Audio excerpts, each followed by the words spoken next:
ஆன்மாவுக்கு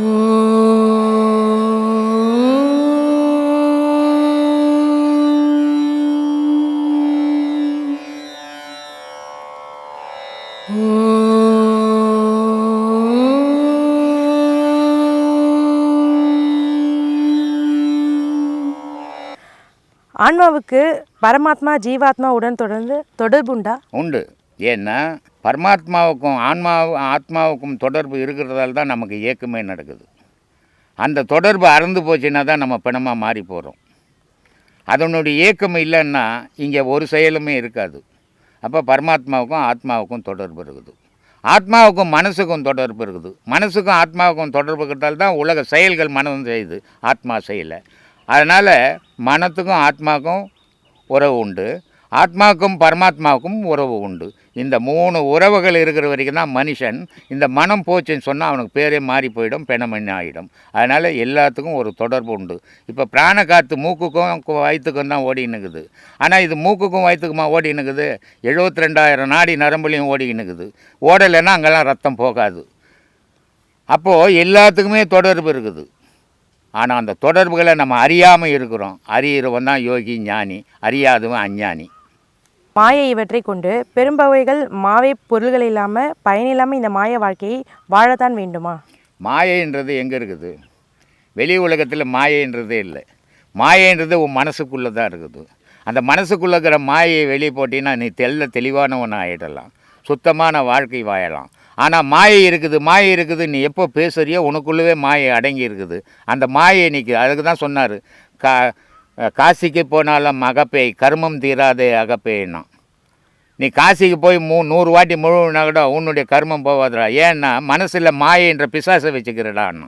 அந்த பிசாசை சுதுக்கி வெளியே போட்டுட்டு போனால் தான் உனக்கு மோட்சம் கிடைக்கணும்.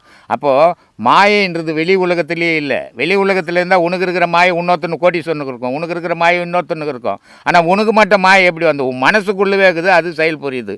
நீ மாயையே நம்பிக்கிற, தெய்வத்தை நம்பு, மாயை வெளியே போயிடும். இவ்வுலக வாழ்க்கையை சும்மா இருந்த வேடிக்கை பார்த்து செல்வது தான் சித்தர்கள் கூறும் சுகமா? அப்படி சும்மா இருந்து வேடிக்கை பார்த்துட்டு அவங்க போயிருந்தாங்கன்னா இன்றைக்கி கடவுள்னு ஒன்று சொல்கிறதுக்கு நீ இருந்திருக்க மாட்டேன். முதல்ல அவங்க சும்மா இல்லாமல் எல்லாத்தையும் தேடி அறிஞ்சு உணர்ந்து தெளிஞ்சு நமக்கு கொடுத்துருக்குறாங்க. இதை தான் நம்ம செய்துன்னு இருக்கிறோம். அவங்க இல்லைன்னா நமக்கு இது எதுவுமே தெரிஞ்சிருக்காது. அதனால் சித்தர்கள் மனிதர்கிட்ட உறவாடலை. ஆனால் தனித்து இருந்து இறைவனுக்கும் மக்களுக்கும் என்ன தொடர்புன்னு ஆராய்ஞ்சு அந்த உண்மைகளை தான் நமக்கு சொல்லி கோயில் குளங்கள்லாம் கட்டி வச்சுக்குது. இந்த கோவிலுக்கு போகிறதால சாமி என்ன கொடுப்பாருன்னா ஒன்றும் கொடுக்க மாட்டார். ஏழை போனாலும் ஏழையாக தான் வரணும், பணக்காரன் போனாலும் பணக்காரனாக தான் வரணும். ஆனால் அங்கே போய் வருவதால் அவனுக்கு ஒரு மன நிம்மதி, ஒரு மன நிறைவு. அப்போ மன நிம்மதியோடவும் ஒரு மன நிறைவோடு வாழணும்னா கோவில் வேணும். அங்கே சாமி கொடுக்குதா வாங்குதான்ற பிரச்சனையே இல்லை. அதுக்காக சித்தர்கள் கட்டி வச்சான். இல்லைன்னா இவன் காட்டு மிராண்டி போய் மாதிரி ஆகியிருப்பான், ஆதி மனித மாதிரி இருந்திருப்பான். இதெல்லாம் வச்சு தொட்டு தான் மனிதனாகவே வாழ்ந்துன்னுக்கிறான் இன்னி உலகத்தில். ஐயா, நீங்கள் இங்கே சொல்கிற வீடியோஸ்லாம் பார்த்தீங்கன்னா நீங்கள் அதிகமாக கோவப்பட்டு எல்லா விஷயம் சொல்கிற மாதிரி கமெண்ட்ஸ் போட்டுட்ருக்காங்க. அதை பற்றி நீங்கள் என்ன சொல்கிறீங்க? அந்த மாதிரி சொல்கிறத பார்க்கும்போது எனக்கு சந்தோஷமாக இருக்குது. ஏன்னா நான் கோவப்படுறேன்னும் போது சந்தோஷப்படுறேன். ஏன்னா ஞானிகளே எல்லா ஞானி யார் கோவப்படாத மனிதன் ஞானியை காட்டுங்க பார்க்கலாம். கடவுளாக இருக்கப்பட்ட சிவபெருமானுக்கே கோவம் வந்து பார்வதி எரிச்சாங்க. கடவுளுக்கு கோவம் வரலாமா? ஏன்? பார்வதி செய்த செயல் சரியில்லை, அதனால் சிவபெருமான் கோவப்பட்டு எரிச்சார். அதே மாதிரி விஸ்வாமித்திரர் இருந்தார். அவருக்கு கோவப்பட்டு பூமியில் இருக்கிற பேயெல்லாம் ஏற்றி விட்டார். பெரிய மகன், அவர் கோவம் வரலாமா? அகஸ்தியருக்கு கோவம் வந்து ராவணங்கிட்ட வீணை வாசித்து பேட்டி போட்டு வீணையெல்லாம் அறுத்துடுறாரு. அப்போ அகஸ்தியருக்கு கோவம் வரலாமா? இவ்வளோ பெரிய மகான்களுக்கெல்லாம் கோவம் வரும்போது சாதாரண மனுஷனை எனக்கு வரக்கூடாதா? இல்லை வந்தால் என்ன அது பெரிய குற்றமா? அப்படி இல்லை. கேள்விகள் நான் பதில் சொல்கிறத மட்டும் பார்த்து நீங்கள் கோவப்படுறேன்னு நினைக்கிறீங்க. ஆனால் அவன் கேட்ட கேள்வி ஏன் இவருக்கு கோபம் வந்தது, அவன் என்ன கேள்வி கேட்டான்னு சிந்திக்க மாட்டேன்றீங்க.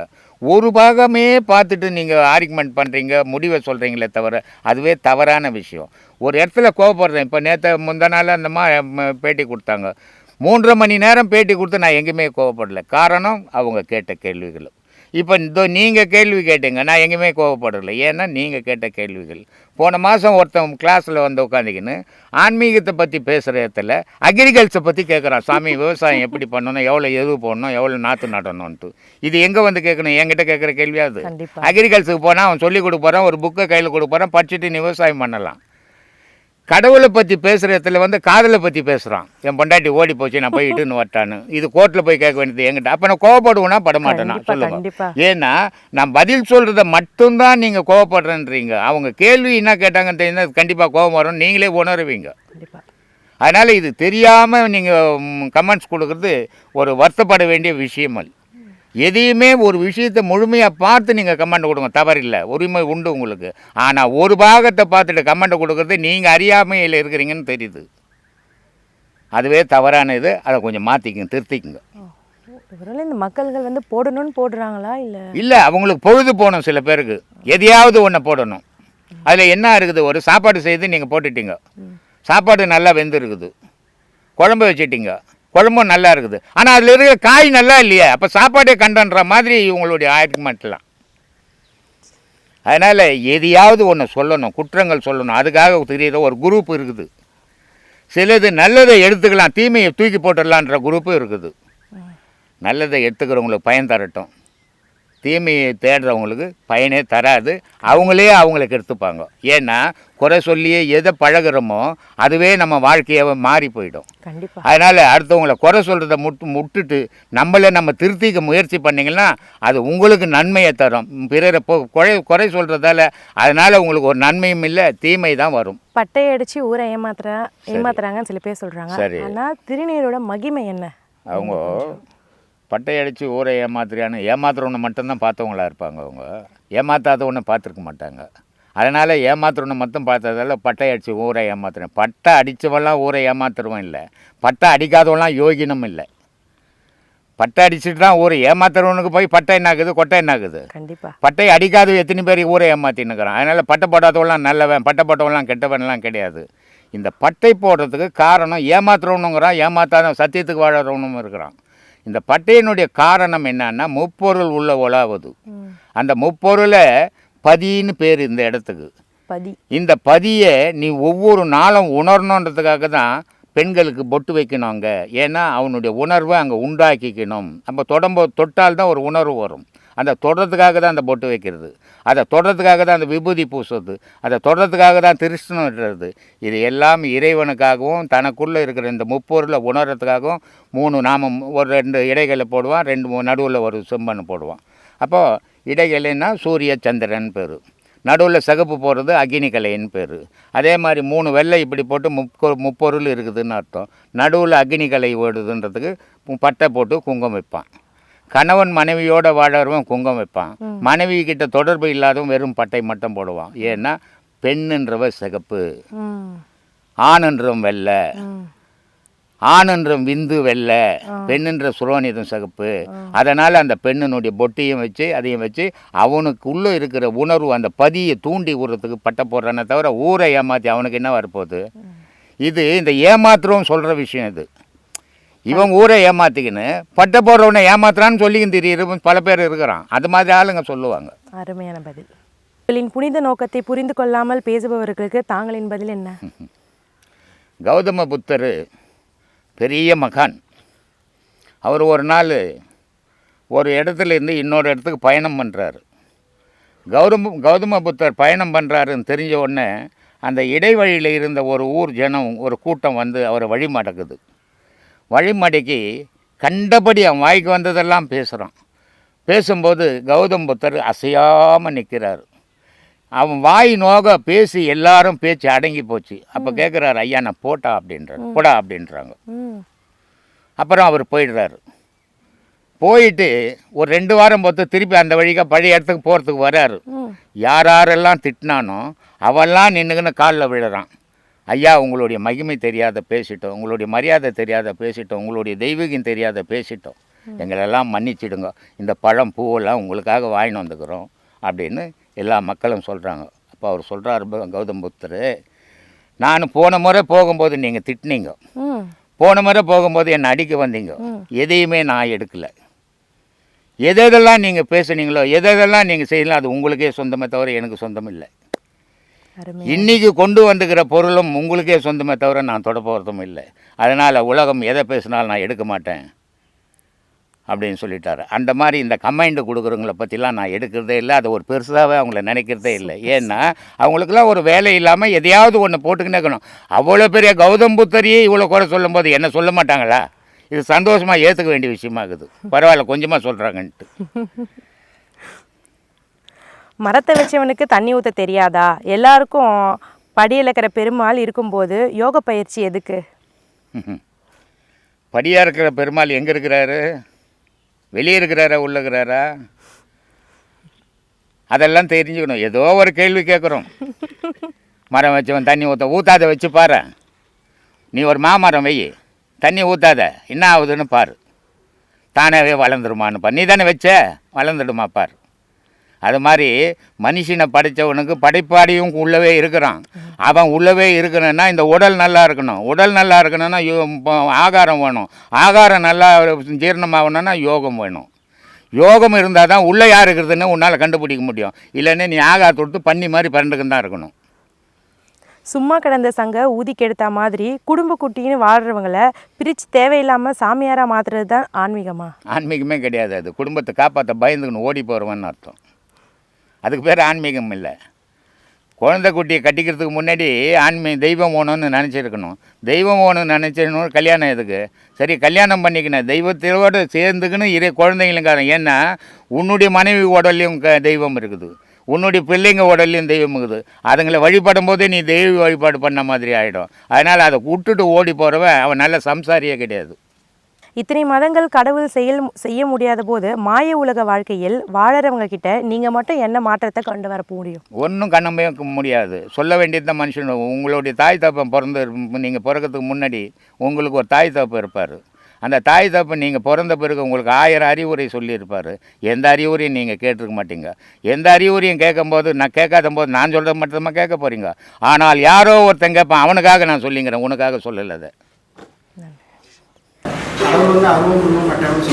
சரி சரி சரி சிந்திச்சுக்கினே இருக்கிறது ஃபீல் பண்ணுறது.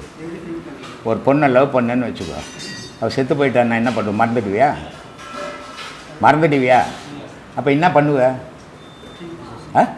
ஃபீல் பண்ணுவேன். அந்த ஃபீலிங்கை அதை நினச்சிக்கின்னு கடவுளை பண்ணு. சரி தெரிஞ்சிடும்.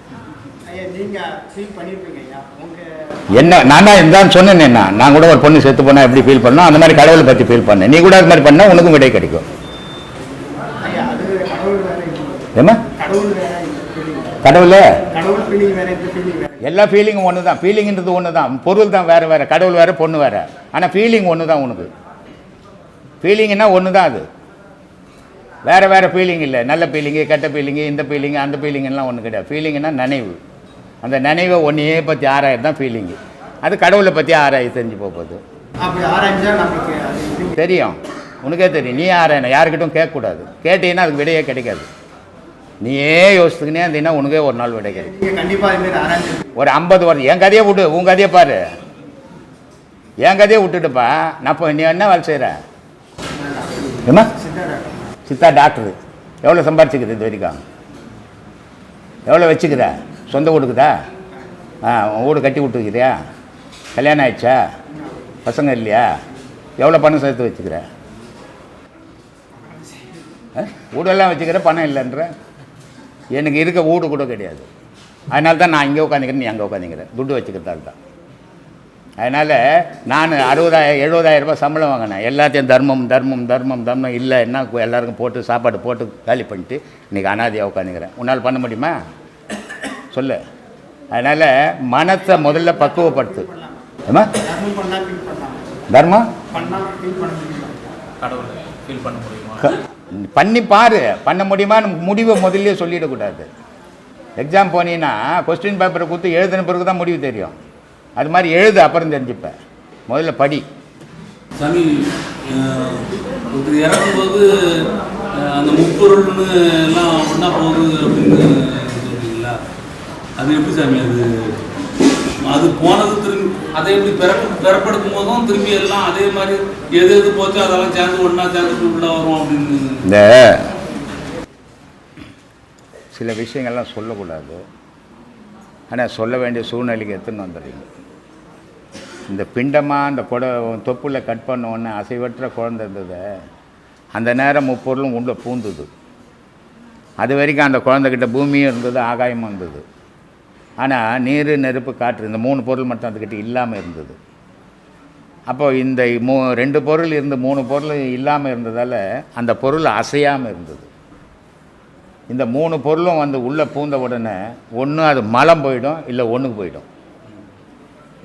இந்த 3 பொருளும் வந்து உள்ளே பூந்த உடனே ஒன்று அது குழந்தை மலம் போயிடும், இல்லை ஒன்றுக்கு போயிடும்.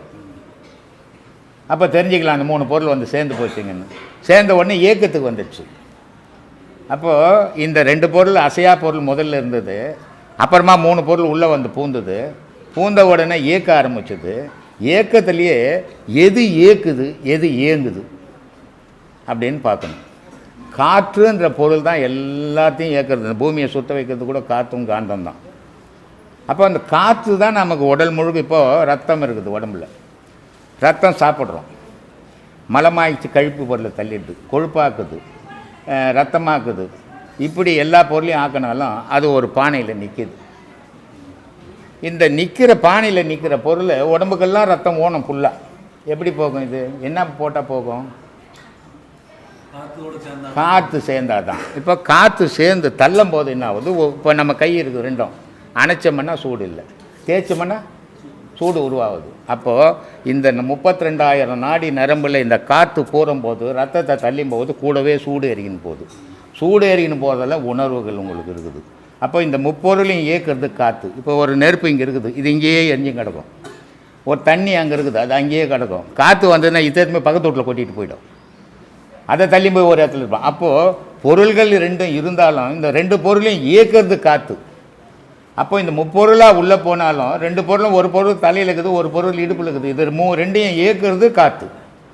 அதனால தான் நான் சொல்கிறது, காற்று தான் கடவுள். காற்றுன்னு ஒன்று இல்லைன்னா கடவுள்னு ஒன்று இல்லை, காற்றுன்னு ஒன்று இல்லைன்னா நீ இல்லை. அதனால் இந்த காற்றை கவனிங்க. உபதேசம் வாங்கிட்டீங்களா போன மாதம்? என்ன சொல்லி கொடுத்தோம்? காற்றை கவனி, அதையே பாரு அப்படின்னு ஏன் சொல்லி கொடுத்தோம்? அதுதான் முடிவானா.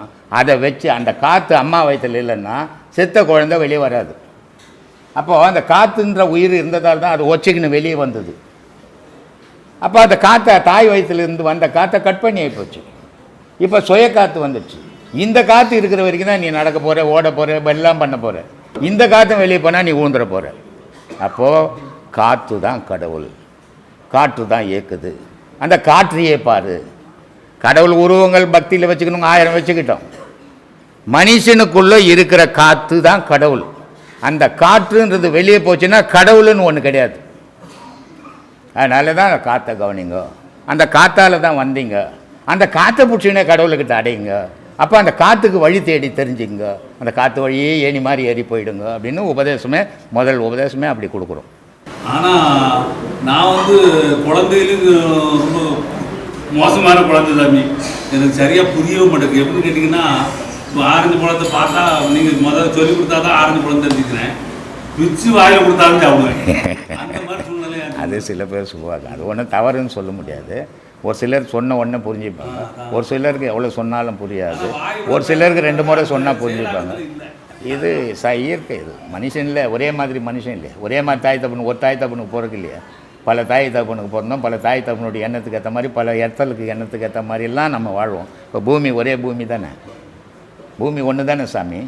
ஒரு இடத்துல கிணறு நோண்டிங்கன்னா தண்ணி இனிப்பாகுது, ஒரு இடத்துல நோண்டிங்கன்னா உப்பாகுது, ஒரு இடத்துல நோண்டா தோற்பாக இருக்குது. இது ஏன் ஒரு பூமிக்குள்ளே ஏன் இத்தனை தண்ணி வேறுபாடு எப்படி வரலாம்?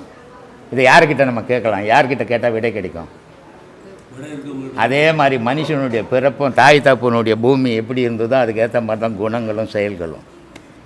இதெல்லாம் புரிஞ்சுக்கணும். புரிஞ்சால் தான் தெய்வீகம் புரியும். இதெல்லாம் புரியாத தெய்வீகம் புரியாது.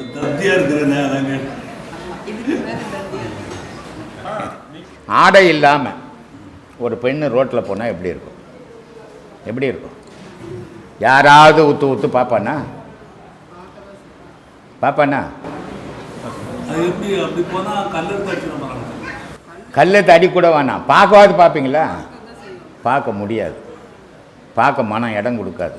ஏன்னா ஒரு பெண்ணுடைய உடல் வந்து அருவருப்பான உடல். அதனால் ஆடையை கட்டும்போது தான் அது அழகான உடலாக மாறுது. அப்போது கடவுள் விஷயம் வந்து நிர்வாணமாக போகிற மாதிரி அது அவ்வளோ சீக்கிரம்லாம் பார்த்துட முடியாது, அவ்வளோ சீக்கிரத்தில் முடிவு கண்டுட முடியாது. அதில் நீ நிர்வாணமாக ஆயிடணும், நிர்மூலமாகவும் ஆகணும். கடவுளை பார்க்கணும், கடவுளை அடையணும்னு சொன்னால் நீ நிர்வாணமாகவும் ஆகணும், நிர்மூலமாகவும் ஆகணும். இது ரெண்டுமே ஆனால் தான் கடவுளை பார்க்க முடியும். அது வரைக்கும் நீ பார்க்க முடியாது. பேசிக்கினுக்கலாம், எவ்வளோ வேணாலும் பேசலாம், பார்க்க முடியாது. அப்போது அந்த நிர்மூலமாகவும் நிர்வாணமாகவும் ஆகக்கூடிய பக்குவத்தை நமக்குள்ளே உருவாக்கிக்கணும், அப்போ தான் பார்க்க முடியும். அதே மாதிரி ஒரு பொண்ணு முழுமையாக மூடி போட்டுக்கிட்டால் பார்க்க முடியுமா? முஸ்லீம் தர்கா போட்டு போகிறாங்களா, அந்த மாதிரி போனால் யாருன்னா பார்ப்பாங்களா? ஏதோ ஒரு கருப்பு காட்டிட்டு போகுதுன்னு நினச்சிப்பாங்க, இல்லை ஒரு கருப்பு உருவம் போகுதுன்னு நினச்சிப்பாங்க. நிர்வாணமாக போனாலும் பார்க்க முடியாது, மூசா போட்டு மூடி போட்டுட்டாலும் பார்க்க முடியாது. கடவுள் நிலை அப்படி தான். அது இல்லைன்னிட்டாலும் அதை பற்றி தெரிஞ்சிக்க முடியாது, அதை முழுமையாக பார்க்கணுன்னாலும் பார்க்க முடியாது. அப்படிப்பட்ட நிலை. அதுக்கு தான் கம்பன் சொல்கிறான், ஏன்பா இந்த உலகம் ஃபுல்லாக எத்தனையோ ஆயிரம் வருஷமாகவும் எந்த ஆணுக்கிட்டவும் அடிமையாகலையே, ஆனால் எல்லா காலத்திலையும் பெண்ணுக்கிட்டவே அடிமையாக இருக்குது இந்த உலகம். இதுக்கு என்ன காரணம் அப்படின்னு கேட்குறாங்க. என்ன பதில் சொல்லலாம்? இதுக்கு என்ன பதில் சொல்லலாம் சாமி? ஆமாம் சாமி, இது வினோதமான, இது ஆச்சரியமானது.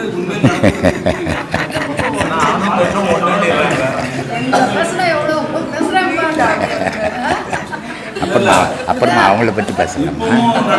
இப்போ முதல்ல உங்களை பற்றி பேசும்போது சந்தோஷமாக பேசுகிறீங்களா, அப்புறமா அவங்கள பற்றி பேசும்போது உங்களுக்கு சந்தோஷம் வந்துடும் தானே.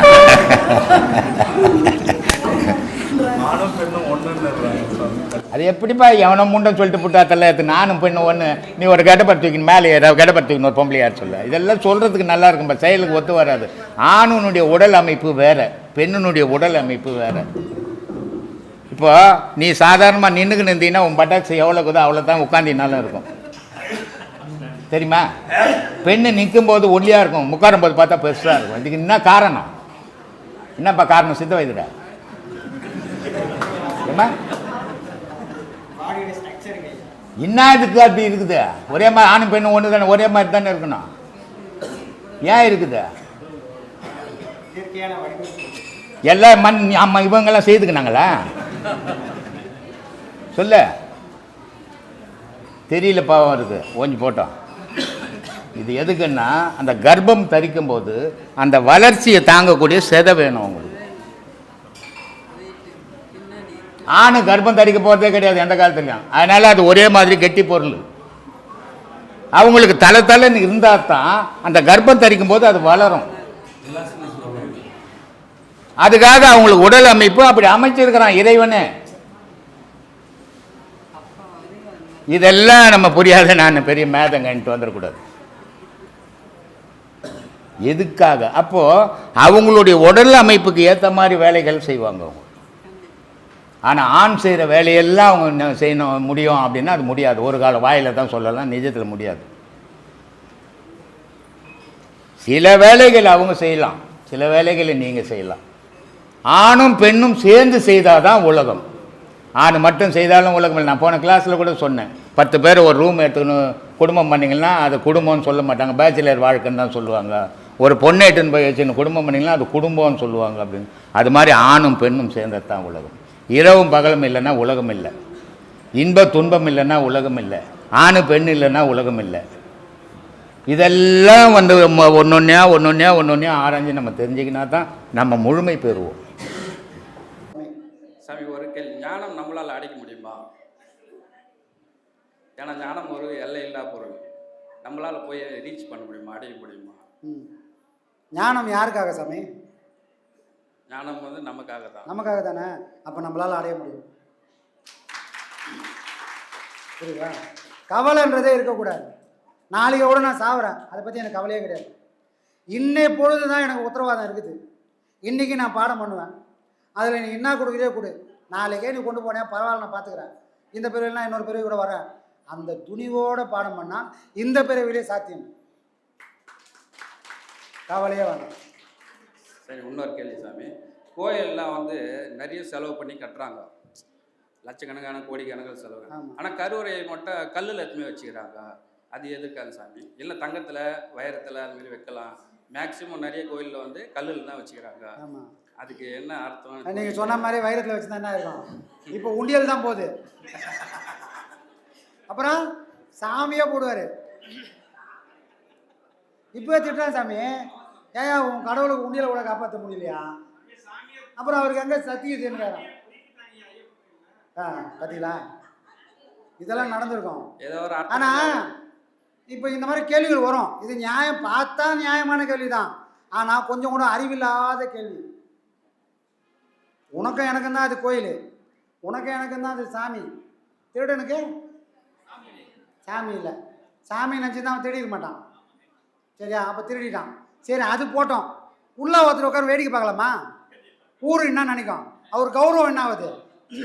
அப்படின்னாச்சு எதோ பண்ணி காப்பாற்றிக்கலாம்ல. அவரும் அதை பண்ணவே இல்லையா? ஏன் பண்ணலை அந்த மனுஷன்? என்ன கடவுள்ன்றீங்க? அவர் உண்டியில் கூட அவரால் காப்பாற்றி முடியும். என்ன தான் கடவுள்? புரியுதா? அப்போது கோயில் ஒரு வரமுறை இருக்குது. இந்த அளவுக்குள்ளே இந்த கோயில் இருக்குதுப்பா. இது ஈஸ்வரன் கோயில், இது பெருமாள் கோயில், இது அம்மன் கோயில், அது ஆஞ்சநேயர் கோயில், புளியார் கோயில், ஊர்பட்ட கோயில் இருக்குது. இதெல்லாம் யார் கட்டினது? நாம் தான் கட்டணும். அப்போ கோயில் யாருக்கு சொந்தம்? நமக்கு தான் சொந்தம். இப்போ திருடன் உண்டியில் வச்சுட்டான். உண்டியில் ஏன் வச்சான்? உண்டியில் தூக்க மாட்டான். அவன் எங்கே தான் போயிருப்பான்? இறைவன் கோயிலில் இருக்கிறாரா எல்லா இடத்துலையும் இருக்கிறாரா? அப்போ திருடவன் எங்கே எடுத்து போனான்? சுற்றி சுற்றி எந்த காம்பவுண்டுக்குள்ளே வரான்? இறைவன்கிட்டே தான் எடுத்து போய் வைக்கிறான். அதை அவன் இறைவனை தாண்டி எங்கேயும் போகவே முடியாது. எப்படி போக முடியும்? கோயிலேருந்து வச்சானே தவிர சாமிக்கிட்ட இருந்து அதை எடுத்து போக முடியாது. இவன் வீட்டுக்கு போனாலும் அங்கே சாமி தானே இருக்கிறாரு. அப்போ அவருக்கு உண்டியில் வச்சானின்னு கவலையே இல்லை. நேற்று அங்கே இருந்தது, இன்னைக்கு இங்கே இருக்குது, நாளைக்கு இன்னொரு இடம் போகுது. அதனால உண்டியில் பற்றி அவர் கவலையே கிடையாது. கவலைலாம் யாருக்கு? மனுஷனுக்கு தானே. அவருக்கு அதை காப்பாற்ற வேண்டிய வேலை. நீ எங்கே சுற்றினாலும் இங்கே தானே வரப்போகிற, அவருக்கு தெரியும். அதனால் அவருக்கு அதை பற்றி கவலை இல்லை. ஆனால் இந்த கிறுக்கு பூச்சை மனசுக்கு இது பேர், இது இவ்வளோ குதக்கமாக கேள்வி கேட்கும். புரியுதா? கடவுளுக்கு அதை காப்பாற்ற வேண்டிய வேலை கிடையாது. ஏன்னா அவர் எதுக்கு காப்பாற்றணும்? அவரை விட்டு போனால் தானே காப்பாற்றணும். சுற்றி சுற்றி அந்த காம்பவுண்டில் இருந்தால் அவர் ஏன் காப்பாற்ற போகிறாரு? மாற்றி மாற்றி வச்சுன்னுக்கிறான். ஆமாம், கோயிலேருந்து திருடத்து போனால் திருடன் கிடந்து போலீஸ் எடுத்து போவோம், போலீஸ்கிட்டேருந்து திரும்ப அங்கே தான் வரப்போகுது. மொத்தத்தில் அங்கே தான் இருக்கும். ஒருத்தர் கேட்டார் கேள்வி, என்ன சாமி இவ்வளோ பெரிய பில்டிங்லாம் கட்டுறாங்களே, பூமி எங்கேருந்து தாங்கும்? சரி, இவ்வளோ பெரிய பில்டிங்லாம் கட்டினாங்களே, இந்த பொருள்லாம் எங்கே எடுத்தாங்க? அதே பூமியில் தான் எடுத்தாங்க. இது இங்கேருந்து மேலே போகுது, திரும்பி மேலே இருக்கிற பொருள் இங்கே வரப்போகுது.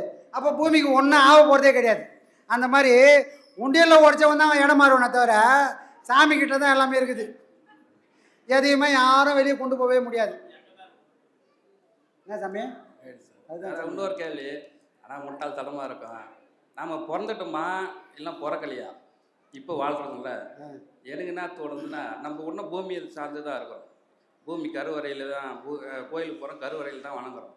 ஆனால் நம்ம பூமி தாயை தான் நம்ம ஃபுல்லாகவே சாப்பிட்டுங்கிறோம், உணவு எல்லாம் பண்ணிக்கிறோம். தகப்பனை ஒன்றும் ரீச் அடையலை. அதனால் தாய்க்குள்ளே கருவறையிலே இருக்கிறோம். பிறந்துட்டோமா பிறக்கலையான்னு ஒரு டவுட்டாக இருக்குது. நிறைய புதர்க்கமாக வருது சாமி. இல்லை சாமி, நம்ம மொத்தமே வந்து பூமியை தான் சம்மந்தப்பட்டிருக்கோம்.